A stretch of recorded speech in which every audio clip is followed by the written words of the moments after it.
My FPL draft has changed, and some of the decisions might surprise you. In this video, I'll take you through my latest draft for Gameweek 1. The players I've brought in, the ones I've dropped, and most importantly, why I've made these changes. And make sure you stay until the end. This is Let's Win FPL. Let's get into it. In goal, it's the first change to my previous draft. I'm now planning to start with Antonin Kinski instead of Bart Verbruggen. The main reason is that I expect Tottenham to be the stronger defensive team, and I also prefer their opening fixtures slightly. Kinski looks like the first choice goalkeeper at the moment, and at 4.5 million, I think he offers an interesting combination of clean sheet potential and save points. Verbruggen is still a very tempting option, but for now, I'm going with Kinski. My second goalkeeper is Alex Palmer from Ipswich. Now, I know the chances of Palmer starting are quite small, but at the moment he is the only 4 million goalkeeper who has played significant minutes during pre-season friendlies. So why am I choosing him instead of the much more popular Martin Dubravka? There are two main reasons. First, I want to keep 2 extra Tottenham spots available. Spurs have some very attractive players at budget-friendly prices, so I don't want to use one of those valuable slots on a goalkeeper who might not even play.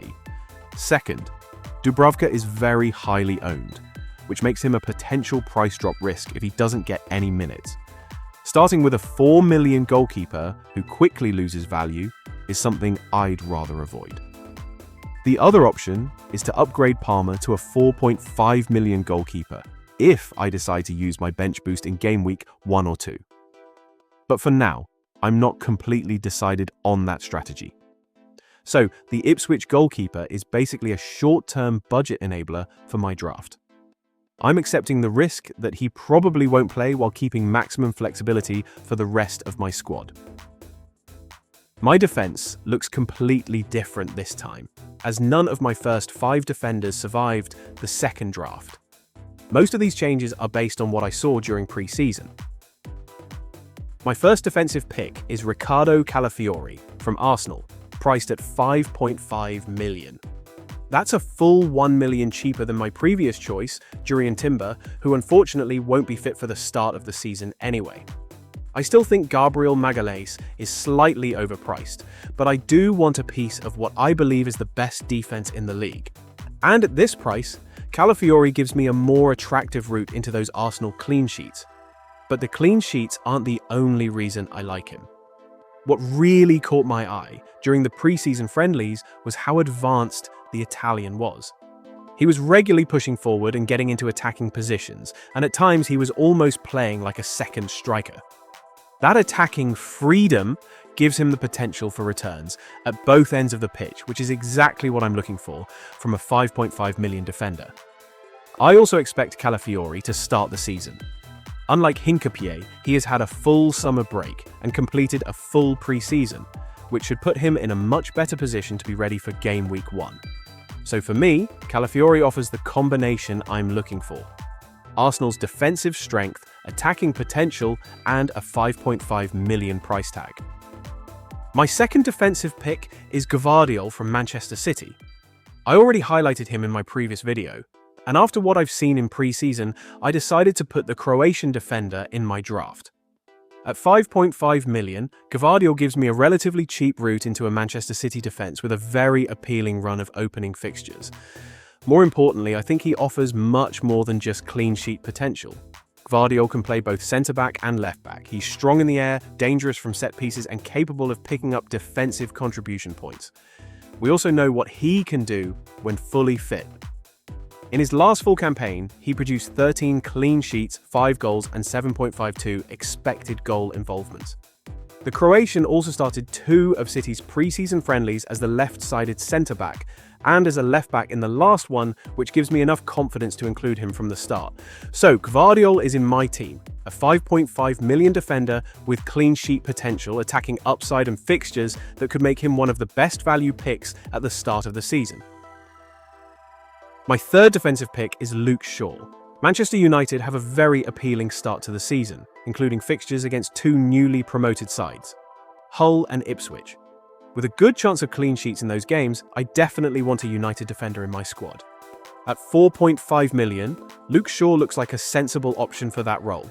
My preferred choice would actually be Harry Maguire, mainly because of the extra attacking threat he offers from set pieces. But at 5 million, he is simply 0.5 million too expensive for my current draft. So Shaw becomes the next best pick. The English fullback is not the most exciting player in my squad. But at this price, with these opening fixtures and the potential for clean sheet points, I think he makes a lot of sense as a budget defender. So, Luke Shaw comes into the team.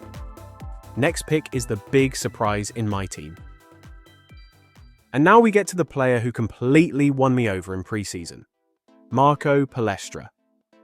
After watching Chelsea's last pre-season game against AC Milan, I was so impressed with him that honestly, I needed to find a way to get him into my draft. He immediately gave me the vibes of one of my all-time favorite FPL players, Marcos Alonso. And I think the reason is quite obvious.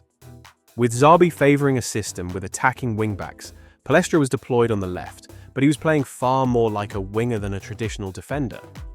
He was direct, constantly looking to get forward, creating chances and getting himself into the box, especially looking for those crosses towards the far post. And that is exactly the type of player I want in FPL. Of course, the big question is whether the Italian will continue in that role when the competitive games begin. But if Palestra is going to play as high up the pitch as he did in pre-season, I absolutely want him in my team from Gameweek 1. This is probably my biggest pre-season gamble so far. But sometimes, when a player catches your eye like this, you just have to back your instinct.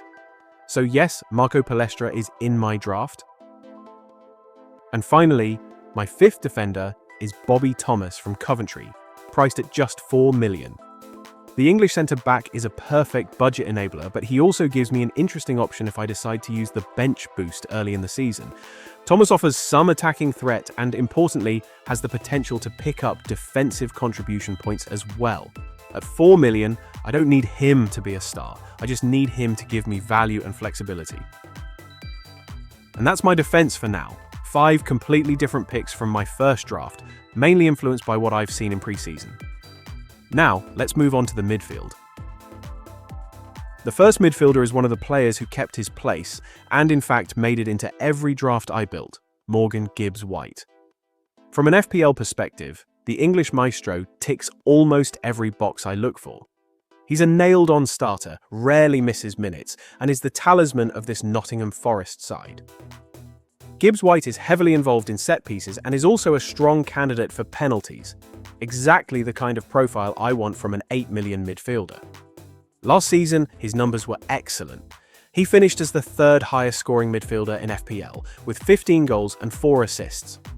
But what really stands out to me is his consistency. Gibbs-White has outperformed his expected goal involvement in each of the last 4 seasons, doing it under different managers and in different systems.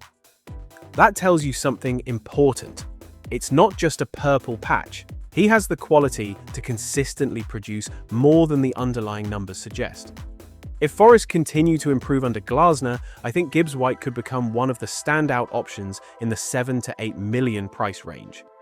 He may not be one of the most popular picks right now, but I wouldn't be surprised if that changes very quickly. The second midfielder in my selection is Bryan Mbeumo, and he's currently my preferred route into the Manchester United attack. I'm planning to start without Bruno Fernandes, despite United's excellent opening fixtures, mainly because of the 4 million saving. That money can make a huge difference elsewhere in your squad. Bruno probably has the safer minutes and is the first-choice penalty taker, but Mbeumo can play in more advanced positions and could even start up front if Benjamin Šeško isn't fit for the start of the season. The Cameroonian also takes right-sided corners and is the second-choice penalty taker. Despite a relatively quiet season, the ex-Brentford forward still managed 11 goals and 3 assists, while actually underperforming his expected goal involvement. Bruno, meanwhile, overperformed his XGI by around 10, which could be difficult to repeat. In my first draft, I had Matheus Cunha at the same price, but Mbeumo's underlying numbers give him the edge this time. The combination of 4 million cheaper than Fernandes, strong goal threat, and the potential to play up front makes Bryan Mbeumo a very interesting option from the start. If he gets that striker role and United start strongly, I can see his ownership rising very quickly. The next player is Antoine Semenyo. After watching Manchester City in pre-season, I decided to pay the extra $1.5 million and upgrade another Manchester City midfielder, Phil Foden, to his Ghanaian teammate. Semenyo had an outstanding last season, finishing with 202 points, including 17 goals and 6 assists, the second highest total among midfielders. But what really convinced me was what I saw in pre-season. He looks sharp, direct, and extremely attacking. And for me, he looks more threatening going forward than Foden at the moment.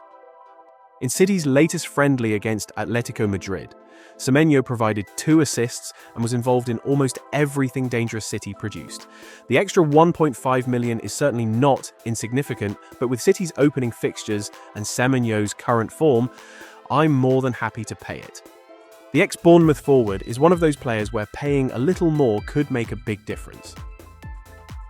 My fourth pick is another controversial upgrade, based largely on what I've seen during the pre-season games. I decided to pay the extra $500,000 and go for Florian Wirtz instead of his more popular Liverpool teammate, Dominik Szoboszlai. What impressed me most was Wirtz's performance against Monaco. He scored, looked very sharp, and was playing almost like a second striker, constantly finding space behind Isak. That attacking position is particularly interesting to me because we've seen players in similar roles thrive under Iraola. Justin Kluivert and Krupi are good examples. At the same time, Szoboszlai looked more involved in the deeper midfield role, helping Liverpool build their attacks from the back. I might regret making this swap, but FPL is ultimately about goals and assists. And based on what I've seen so far, the German midfielder looks like the more likely of the two to provide them. So, for an extra $0.5 million, I'm willing to take the risk. My last midfield pick is Pascal Gross, because he offers something very important: security. At $5.5 million, the German is exactly the type of player I want as a rotation option. He has been incredibly reliable for Brighton, starting every Premier League game last season, and that security of minutes means I can confidently keep him on the bench, knowing he can come in and deliver a solid score when needed. Gross also has plenty of routes to FPL points. He's involved in set pieces and corners, creates chances regularly, and averaged almost 8 defensive contributions per 90 minutes last season. The midfielder also took a penalty during pre-season, which could add another dimension to his appeal. For me, Gross isn't necessarily a player I expect to explode with huge scores every week. He's about reliability, flexibility, and value. At $5.5 million, that makes him a perfect 5th midfielder for my squad. Someone I can rotate, trust to start, and rely on when I need him. And that wraps up my midfielders. I've gone for a mix of reliable starters, attacking potential, and a few calculated risks. Now let's move on to the forwards. The first forward in my team is the man in form and the second most owned player in the game, Chelsea's João Pedro. At just $7.5 million, I think he is seriously underpriced and an absolute must-own. The Brazilian striker comes into the season after a full summer of rest and an excellent pre-season, following a brilliant first campaign at Chelsea where he delivered 15 goals and 9 assists. With the creative players around him, great fixtures in the opening 7 game weeks, and no European football to distract, I see João Pedro as one of the best attacking options to start the season with. I'm expecting some serious returns from him. The next striker is another player who survived all the changes from my first draft, Dominic Calvert-Lewin. Leeds have looked really impressive in pre-season. They've added some quality to the squad, and Calvert-Lewin looks set to be the focal point of their attack. That's exactly the type of player I like to have in my FPL team: a nailed starter, a talismanic figure, and the penalty taker. The fixtures are another big reason why I'm backing him. Leeds don't face any of the traditional Big Six in their first 5 game weeks, so I'm hoping they can make a strong start to the season, with the English poacher right at the centre of it. And finally, we come to the most expensive player in my draft, and by far the most owned, Erling Haaland, currently owned by a staggering 73.6% of the FPL managers. To be honest, Haaland has been in every single draft I've created. The combination of great opening fixtures and his incredible record of starting seasons strongly makes him a captaincy option for almost every of the first 7 game weeks. His numbers speak for themselves. Last season, the Norwegian goal machine scored 27 goals and added 8 assists. With Maresca's attacking approach and the ambition of the club, I see no reason to expect a drop-off in his output. At around 75% ownership, going without Haaland is a huge risk. And when the most obvious pick also has the potential to deliver massive points, it's a risk I'm simply not willing to take. And that brings me to the end of what is likely to be my final draft.